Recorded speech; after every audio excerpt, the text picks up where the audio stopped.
이 재판관이 개인 SNS에 특정 성향의 정치인을 팔로우한 것이 문제가 된다, 이런 논란들도 계속해서 나오고 있습니다. 이 내용은 문영배 헌법재판소장 권한대행의 문제인데요.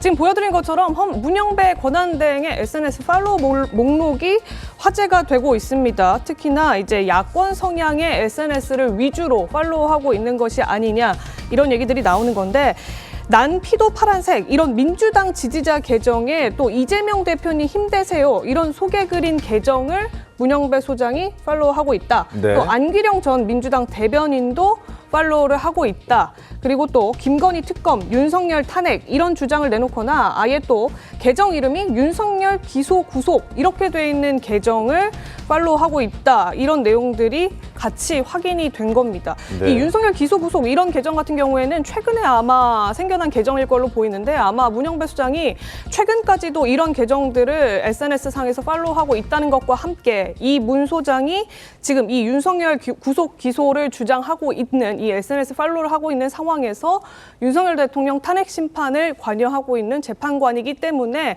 논란이 된다, 문제가 된다, 이런 지적들이 지금 같이 나오고 있습니다. 이 편향성 논란이 계속 불거지니까요, 헌재에서는 이런 답변을 내놨는데요. 내용 들어보겠습니다. 대통령 탄핵 심판의 심리 대상은 피청구인의 행위가 헌법이나 법률에 위배되는지와 그 위반의 정도가 중대한지 여부입니다. 이에 대한 판단은 헌법과 법률을 객관적으로 적용함으로써 이루어지는 것이지 재판관 개인의 성향에 따라 좌우되는 것이 아닙니다.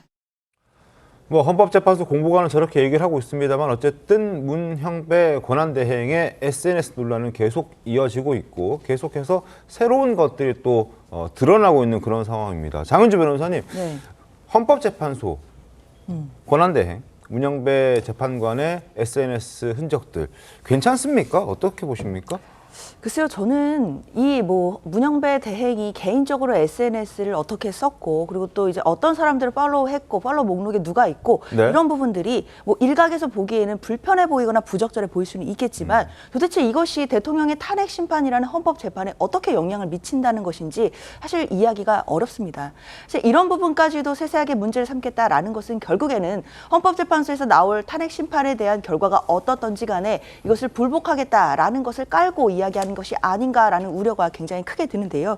그렇기 때문에 이런 부분에 대해서는 저는 집권 여당에서 사실 오히려 이런 부분을 막고, 이런 이야기들이 지지자 사이에서 나온다고 하더라도 자중시켜야 되는 것이 저는 집권 여당의 책무라고 생각이 들거든요. 그런데 오히려 이런 이야기들을 발굴해내고 마치 문영배 소장이 성향상 또는 편향되어 있기 때문에 공정한 재판을 하지 못하는 것처럼 이야기를 계속해서 주장해내는 것 자체가 저는 어찌 보면 사법 시스템이라든지 법치주의에 중대한 도전이 될 수 있다라는 측면에서 굉장히 크게 우려가 들고요.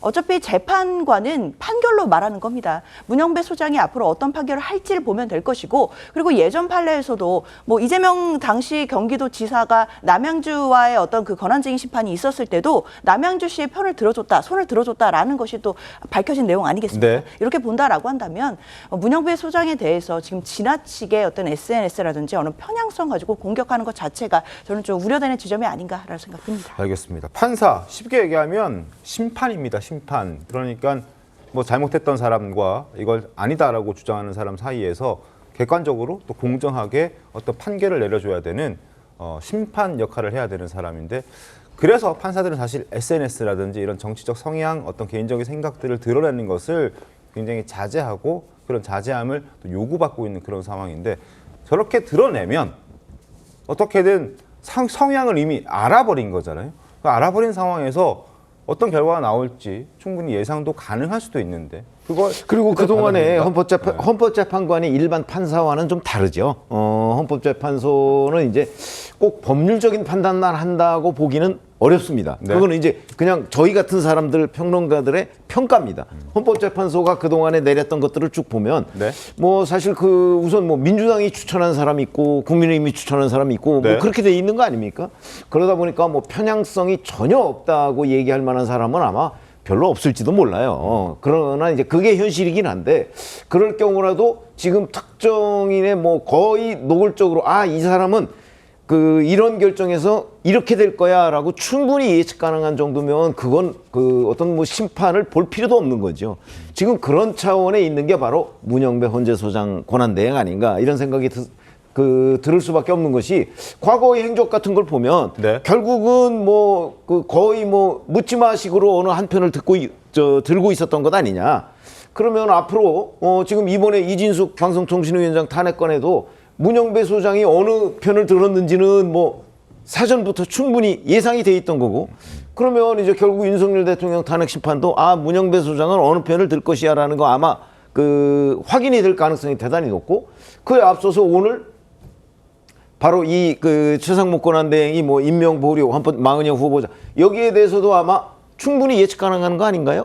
이렇게 될 정도면 아마 문영배 소장이나 소위 그 논란이 되고 있는 사람들은 사실은 이 결정에서 빠지는 게 국민 눈높이 아니냐. 네. 저는 그렇게 판단을 합니다. 그래서 제가 이걸 법률적인 문제는 아니다 이렇게 말씀을 드리는 이유는 네. 이런 부분에 관해서 그 문영배 소장이나 아니면 이 논란이 되고 있는 사람들이 결정을 했을 때 그게 국민들 다수의 동의를 받을 수 있을 것이냐 하는 부분에 저는 회의적이라고 보기 때문에 이런 말씀을 드리는 거예요. 알겠습니다. 재판은 사실과 법리로 하는 겁니다. 박근혜 대통령 탄핵 재판 때 그 당시 박근혜 대통령 여당 측 성향의 재판관이 5분이나 있었어요. 그럼에도 불구하고 만장일치로 파면 결정을 했습니다. 왜 그분들이 왜 파면 결정을 하셨겠어요? 결국 사실이 인정이 되고 법리가 인정이 돼서 그 결정을 한 겁니다. 그러니까 지금 그 문영배 재판관은 1992년에 법관이 됐어요.